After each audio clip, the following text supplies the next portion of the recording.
হোলির দিনে প্রাণ সংকটে বিদ্যা, হ্যাঁ বন্ধুরা, এমনটাই দেখা যাবে। বিস্তারিত জানতে ভিডিওটিতে লাইক দিয়ে চ্যানেলটি সাবস্ক্রাইব করে দেখতে থাকুন। গল্পের শুরুতেই দেখা যাবে হোলির দিনে বিদ্যা হোলি খেলতে রং নিয়ে কলেজে আসে। এরপরে সেখানেই সে স্টুডেন্টদের সঙ্গে হোলি খেলতে থাকে। তখন রিত হোলির জন্য অনেকগুলো রং নিয়ে বিদ্যাকে খুঁজতে থাকলে তখন বিদ্যাকে দেখে রিত খুশি হয়ে যায়। এরপরে বিদ্যাও রিতকে দেখে খুশি হয়ে যায় আর আস্তে আস্তে রিতের দিকে এগিয়ে থাকতে থাকে। এদিকে দেখা যায় শ্রাবণ রঙের পাশে দাঁড়িয়ে থেকে বলতে থাকে, বিদ্যা ব্যানার্জি, আজকেই তোমার শেষ দিন। তুমি কি ভেবেছো তুমি রিত চ্যাটার্জির সঙ্গে হাসি খুশিতে হোলি খেলবে? এটা এটা আমি কিছুতেই হতে দেব না। ওদিকে আমার বোন কাঁদছে আর এদিকে এদিকে তুমি এনজয় করবে? এটা এটা কিছুতেই তো হতে দেওয়া যায় না। এটা তো আমাকে অবশ্যই আটকাতে হবে। আমি অবশ্যই আটকাবো। এরপরে যখনই বিদ্যা রিতের দিকে এগিয়ে যাবে ঠিক তখনই পেছন থেকে বিদ্যার পিঠে ছুরি মারে শ্রাবণ। তখনই দেখা যায় বিদ্যার চারপাশটা অন্ধকার হয়ে গেলে তখন বিদ্যার হাত থেকে পড়ে যায় হোলির থালা। এরপরে বিদ্যা চিৎকার করে বলতে থাকে, রিত বাবু, আমাকে বাঁচান। এই বলে মাটিতে লুটিয়ে পড়ে। এরপরে মাটিতে লুটিয়ে পড়ে জ্ঞান হারিয়ে ফেলে বিদ্যা। এটা দেখে চিৎকার করতে থাকে রিত। রিত বলতে থাকে, বিদ্যা, তোমার কিছু হতে পারে না। আমি তোমাকে কিছু হতে দেব না। আমি তোমাকে বাঁচাবো। এরপরে তখন দেখা যায় রিত সবকিছু মনে করতে থাকে বিদ্যা কি করে রিতের দিকে এগিয়ে আসছিল। এদিকে শ্রাবণ বলতে থাকে, বিদ্যা ব্যানার্জি, তোমার খেলা শেষ। তুমি অনেক খেলেছো। এরপরে তোমার খেলাটা শেষ। এখন হসপিটালের বেডে বসে শুয়ে শুয়ে কাতরাবে। এখন আর তুমি কলেজে আসতে পারবে না। এই সুযোগে আমরা কলেজটা ভেঙে চুরে চুরমার করে দেব। এখন আর তুমি কিছুতেই কলেজটা ভাঙা আটকাতে পারবে না। এখন দেখি কলেজটা কে বাঁচায়। এরপরে দেখা যায় রিত বলতে থাকে, বিদ্যা, তোমার কিছু হতে পারে না। আমি তোমার কিছু হতে দেব না। আমি তোমাকে বাঁচাবো। প্লিজ বিদ্যা, ওঠো। ওঠো বিদ্যা, এভাবে এভাবে শুয়ে থেকো না। এভাবে যদি তোমার কিছু হয়ে যায় আমি কি নিয়ে বাঁচবো বলো? কোনোভাবে বিদ্যা কথা বলে না। এরপরে রিত বলতে থাকে, স্টুডেন্টরা, আমাকে হেল্প করো, তোমাদের ম্যামকে হসপিটালে নিতে হবে। এরপরে স্টুডেন্টরা সবাই বলতে থাকে, ম্যামের এটা কি করে হলো? কে করলো এমন? তখন রিত বলতে থাকে, এখন ওসব ভাবার সময় নয়। এখন ওকে আগে হসপিটালাইজ করতে হবে, তারপরে দেখছি এটা এটা কার কাজ। এরপরে দেখা যায় বিদ্যাকে কোলে তুলে নেয় রিত। তার সঙ্গে সঙ্গে যায় রায়া, অঞ্জলি ও সত্যজিৎ। এরপরে দেখা যায় হসপিটালে চলে এসে রিত চিৎকার করে বলতে থাকে, ডক্টর, ডক্টর, আপনারা কোথায়? আর এখানে সিরিয়াস কন্ডিশন, প্লিজ তাড়াতাড়ি ওকে ওটিতে নিয়ে যান। এরপরে ডক্টররা দৌড়ে এসে এরকম অবস্থা দেখে বিদ্যাকে নিয়ে ওটিতে চলে যায়। এরপরে তখন রায়া রিতকে বলতে থাকে, স্যার, এখন কি হবে? এভাবে এভাবে প্রফেসর বিবিকে কে মারলো? আমরা জানি যে কে মারতে পারে।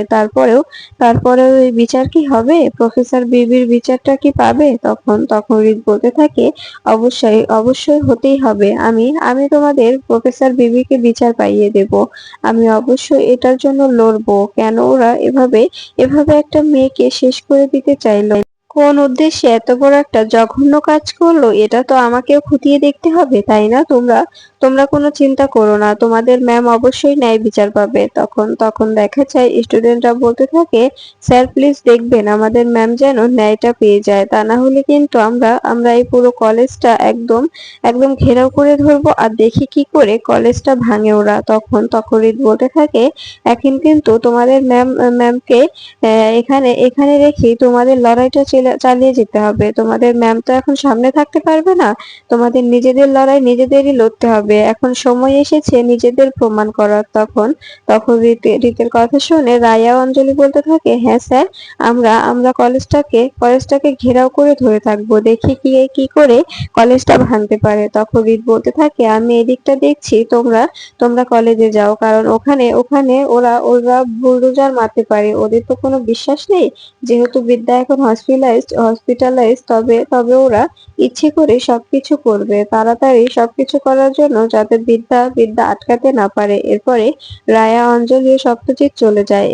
এরপরে দেখা যায় এদিকে বিদ্যাকে ওটিতে নেওয়া হলে তখন ওটির সামনে দাঁড়িয়ে দাঁড়িয়ে কাঁদতে থাকে রিত। রিত বলতে থাকে, বিদ্যা, তোমার কিছু হতে পারে না, তুমি আমাকে ছেড়ে কোনো জায়গায় যেতে পারো না, আমি আমি তোমাকে ছাড়া বাঁচতে পারবো না। বিদ্যা, প্লিজ সুস্থ হয়ে যাও, আমি জানি তুমি সুস্থ হয়ে যাবে আর তোমাকে সুস্থ হতেই হবে। এরপরে দেখা যায় ডক্টরকে রিত বলতে থাকে, কি ব্যাপার ডক্টর, ওদিকে কি অবস্থা? তখন ডক্টর বলতে থাকে, এতটা উত্তেজিত হবেন না মিস্টার চ্যাটার্জি, এদিকে এদিকে অপারেশন চলছে, আপনাকে আমরা সবকিছু আপডেটে জানিয়ে দেব, আমরা ডিটেলসে জানাবো। তখন তখন দেখা যায় রিত বলতে থাকে, ঠিক আছে, একটু একটু সাবধানে করবেন আর দেখবেন ওর যেন কোনো ক্ষতি না হয়, ওকে প্লিজ সুস্থ করে দিন আর ওকে ওকে বাঁচিয়ে দিন, কোনোভাবে যেন কোনো ক্ষতি না হয়ে যায়। তখন তখন দেখা যায় ডক্টর বলতে থাকে, ঠিক আছে, আপনি এতটা ভাববেন না, আমরা সর্বোচ্চ চেষ্টা করব ওনাকে ওনাকে সুস্থ করে তোলার। এখন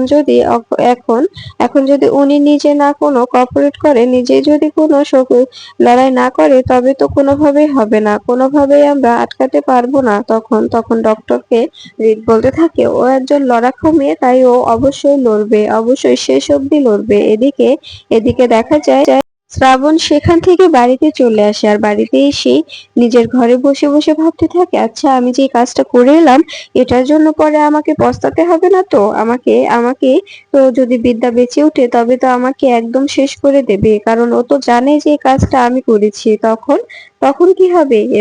এরপরে দেখা যায় শ্রাবণ বলতে থাকে, আমি ওকে কিছুতেই বেঁচে থাকতে দেব না, হসপিটালের বেডে ওকে আমি শেষ করে দেব। এরপরে এদিকে এদিকে হসপিটালে বিদ্যার অপারেশন চলতে থাকে আর অপারেশন থিয়েটারের বাইরে দাঁড়িয়ে আছে রিত। রিত বলতে থাকে, প্লিজ বিদ্যা, তুমি একটু লড়াই করো, লড়াই করে বেঁচে ওঠো, তোমার স্টুডেন্টরা সবাই তোমার জন্য অপেক্ষা করছে, সবাই তোমার জন্য অপেক্ষা করছে, তুমি যদি ওদের সঙ্গে না লড়ো তবে ওরা কিছুতেই কলেজটা বাঁচাতে পারবে না। এদিকে এদিকে শ্রাবণকে রাজদীপ চ্যাটার্জি ফোন করে বলতে থাকে, কি ব্যাপার শ্রাবণ, কাজটা হয়েছে তো? তখন শ্রাবণ বলতে থাকে, হ্যাঁ কাজটা হয়ে গেছে, কিন্তু কিন্তু আমি কোনো বিপদে পড়বো না তো? আমার কোনো বিপদ হবে না? আমার ক্যারিয়ার নষ্ট হবে না তো? তখন তখন দেখা যায় রাজদীপ চ্যাটার্জি বলতে থাকে, টাকা থাকলে কিছুই হয় না, আমি আছি তো, তুমি এত চিন্তা করছো কেন? সবকিছু হ্যান্ডেল করার দায়িত্ব আমার, সব জায়গায় জায়গায় টাকা খাইয়ে দেবো, দেখবে কেসটা এমনি ধামাচাপা পড়ে যাবে আর দেখবে বিদ্যা যেন কোনোভাবে সুস্থ হয়ে কলেজে না আসতে পারে, ওর খেলা ওই হসপিটালের বেডে শেষ করে দেবে। তখন তখন দেখা যায় শ্রাবণ বলতে থাকে, এখন আমার নিজের প্রতি নিজের ঘৃণা হচ্ছে, আমার মনে হচ্ছে সত্যিই আমি ক্রিমিনালে তৈরি হয়ে যাচ্ছি, আমি মানুষ মারতেও দুবারও ভাবছি না। তখন তখন রাজদীপ চ্যাটার্জি বলতে থাকে, শ্রাবণ, এখন কিন্তু এসব বলার সময় নয়, এখন এখন এসব এসব ভাবারও সময় নেই, তোমাকে তোমাকে যে কথাগুলো বলা হচ্ছে সেগুলোই করো। তুমি তুমি বিদ্যাকে একদম প্রাণে মেরে দাও, ও যেন কোনোভাবে সুস্থ না হয়ে আবার আবার স্টুডেন্টদের পাশে পাশে দাঁড়াতে পারে, আবার আবার কলেজে গিয়ে কলেজের সামনে দাঁড়াতে পারে, এ কথাটা যেন তোমার মাথায় থাকে। তখন তখন দেখা যায় এই কথা শুনে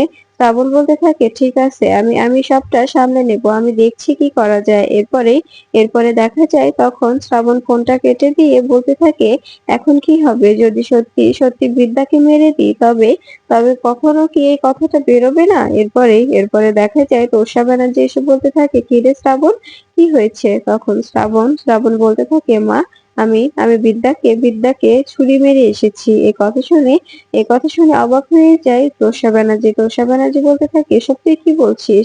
এটার জন্য পরে ঝামেলা হবে না তো? আমি চাই যে মেয়েটা মরে যাক, তারপরেও তুই ঝামেলা করবি না তো? তখন তখন দেখা যায় শ্রাবণ বলতে থাকে, আমি বলেছিলাম, কিন্তু রাজদীপ আঙ্কেল বলল যে উনি নাকি সবটা টাকা খাইয়ে সামলে নেবে, আমাকে আমাকে পুরোটাই সেভ করে নেবে, টাকা খেয়ে সব সমাধান করে নেবে। তখন তখন তোষা হাসতে থাকে আর বলতে থাকে, উনি যখন বলেছে তখন আর কোনো ভয় নেই, কারণ উনি থাকলে সবকিছুই সম্ভব, উনি টাকা দিয়ে সবকিছু করিয়ে নিতে পারবে। তখন এ কথা শুনে শ্রাবণ বলতে থাকে, আচ্ছা মা, সত্যি যদি কোনো ঝামেলায় পড়ে যায় তখন কি হবে? আমার তো পুরো জীবনটাই শেষ হয়ে যাবে, আমাকে সারা জীবন জেলের মধ্যেই কাটাতে হবে। তখন তোষা ব্যানার্জি বলতে থাকে, এ কথা আর মুখে নিবি না, এটা তুই ভুলে যা যে তুই বিদ্যাকে মেরেছিস, তুই নিজেকে সাধারণ জীবনযাপন করা, তারপর এটা পরে দেখা যাবে, তোকে তো আর কেউ দেখেনি, তাই না?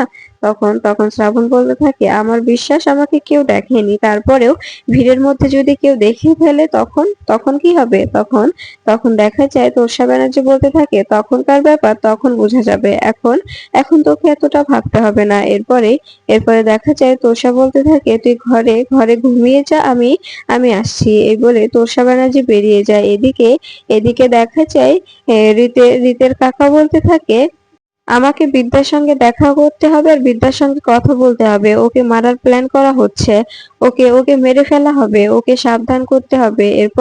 এরপরে বিদ্যার ফোনে ফোন করলে তখন হৃদ ফোনটা ধরে, আর তখন তখন হৃদ বলতে থাকে, কাকাই এদিকে একটা সাংঘাতিক ঘটনা ঘটে গেছে। হোলির সময় বিদ্যা হোলি খেলছিল, ঠিক তখনই পেছন থেকে কেউ একজন ছুরি মেরে যায় আর বিদ্যা বিদ্যা মাটিতে লুটিয়ে পড়ে। এরপরে আমি ওকে হসপিটালে নিয়ে এসেছি, ওকে ওর ওর অপারেশন চলছে, ওকে অপারেশন থিয়েটারে নেওয়া হয়েছে।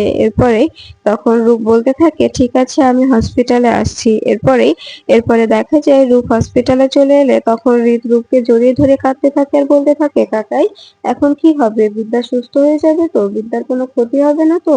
তখন তখন রূপ বলতে থাকে, না না হৃদ, কোনো ক্ষতি হবে না। বিদ্যা অনেক লড়াকু মেয়ে, ও অবশ্যই অবশ্যই লড়াই করবে, অবশ্যই লড়াই করে উঠে আসবে। তখন তখন দেখা যায় হৃদ বলতে থাকে, আমিও সেটাই চাই, আমিও চাই যে ও লড়াই করুক। তখন তখন দেখা যায় কথা শুনে হৃদ বলতে থাকে, এখন এখন কি করবি তুই? এখন এখানে দাঁড়িয়ে থাকবি? তখন তখন দেখা যায় হৃদ বলতে থাকে, হ্যাঁ হ্যাঁ, আমি যতক্ষণ অপারেশনটা শেষ না হচ্ছে আমি এখানেই দাঁড়িয়ে থাকবো। তখন তখন দেখা যায় খবর পেয়ে ছুটে আসে রীতের মা। রীতের মা এসে বলতে থাকে, রীত, বিদ্যার কি হয়েছে? কে করেছে এমন? তুমি কিছু জানো? তখন তখন রীত বলতে থাকে, না মম, আমি দেখিনি আসলে। তখন তখন রূপ বলে ওঠে, আমি জানি যে এটা কার কাজ। তখন তখন দেখা যায় রীতের মা বলতে থাকে, কার কাজ? তুমি কার কথা বলতে চাইছো? তখন তখন দেখা যায় রূপ বলতে থাকে, আমি আমি রাজদীপ চ্যাটার্জি, শ্রাবণ ব্যানার্জি ও কাশ্যপ ব্যানার্জিকে একসঙ্গে কথা বলতে শুনেছি। ওরাই ওরাই বিদ্যাকে মারার প্ল্যান করছিল। আমার বিশ্বাস এই কাজটা একমাত্র ওরাই করেছে। এরপরে দেখা যায় এই কথা শুনে অবাক হয়ে যায় রীতের মা ও রীত। তখন রীতের মা বলতে থাকে, ছি, এই লোকটা এতটা এতটা নিচে নামতে পারে, আমি কখনোই ভাবতে পারিনি। আর কত নিচে নামবে ও, আর কতটা নিচে নামতে পারে ও এই টাকার জন্য? তখন তখন দেখা যায় তখন তখন দেখা যায় রীতের মা রাজদীপকে ফোন করে বলতে থাকে, তোমার লজ্জা করছে না?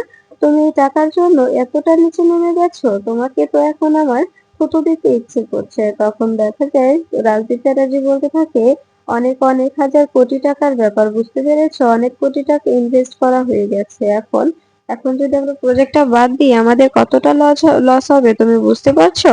তখন তখন রীতের মা বলতে থাকে, তুমি লাভ লোকসানের জন্য নিজের ছেলের সুখ বলি দিয়ে দেবে? তুমি নিজের ছেলের ভালোবাসা বলি দিয়ে দেবে?